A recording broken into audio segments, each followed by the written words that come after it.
రాష్ట్రంలో జరిగే దానిని పొరపాటును కూడా ప్రస్తావించకుండా జరగని వాటి గురించి మాత్రమే టచ్ చేద్దాం అనేటువంటిది ప్రస్తుతం ఈనాడు వ్యవహార శైలి.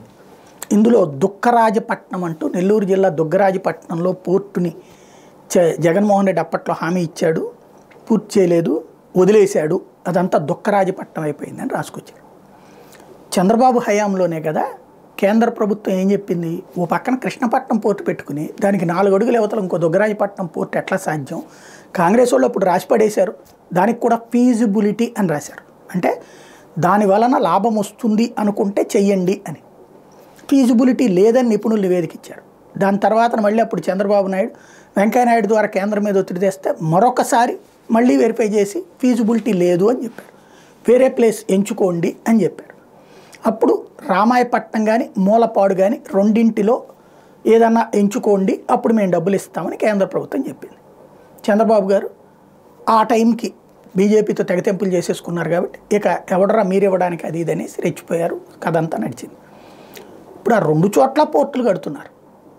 శ్రీకాకుళం దగ్గర మూలపాడు దగ్గర పోర్టులు కడుతున్నారు, అట్లాగే రామాయపట్నంలోనూ పోర్టులు కడుతున్నారు. 2 పోర్టులు ఒకేసారి రాష్ట్రంలో ప్రారంభమైంది, అది కూడా రాష్ట్ర ప్రభుత్వమే కడుతోంది బ్యాంకుల నుంచి అప్పులు తీసుకుని.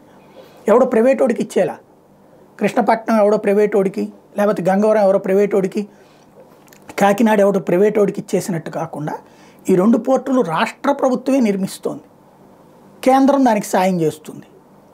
అలాంటి దాన్ని 2 పోర్టులు ఏకకాలంలో వస్తూ ఉంటే, ఇప్పుడు గంగవరం పోర్టు ఉంది, చంద్రబాబు గారి టైంలో అనుమతిస్తే ఆయన టైంలో పూర్తి కాలేదు, ఆయన దిగిపోయాక రాజశేఖర రెడ్డి హయాంలో ఇనాగరేషన్ జరిగింది.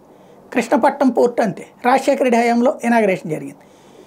ఆయన హయాంలో 14 సంవత్సరాలు ముఖ్యమంత్రిగా ఒక్కటంటే ఒక్క పోర్టు కూడా పూర్తి చేసిన చరిత్ర లేదు. అది రాజశేఖర రెడ్డికి దక్కింది, ఎందుకంటే చంద్రబాబు టైంలో ఆగిపోయిన వాటికి వేగంగా అనుమతులు మంజూరు చేసి పూర్తి చేయించేశాడు కాబట్టి. అదే సందర్భంలో ఇప్పుడు వచ్చేటప్పటికి 2 కొత్తగా కడుతున్నారు, అలాగే ఫిషింగ్ హార్బర్లు కడుతున్నారు. వీటిని అసలు ఏమాత్రం ప్రస్తావించం, అంటే రాష్ట్రానికి సంబంధించిన పాజిటివ్ అభివృద్ధి అనేది ఏమాత్రం ప్రస్తావించాం, నెగిటివ్ మాత్రమే ప్రొజెక్ట్ చేస్తామనేటువంటి ధోరణిలో రాసుకొచ్చింది.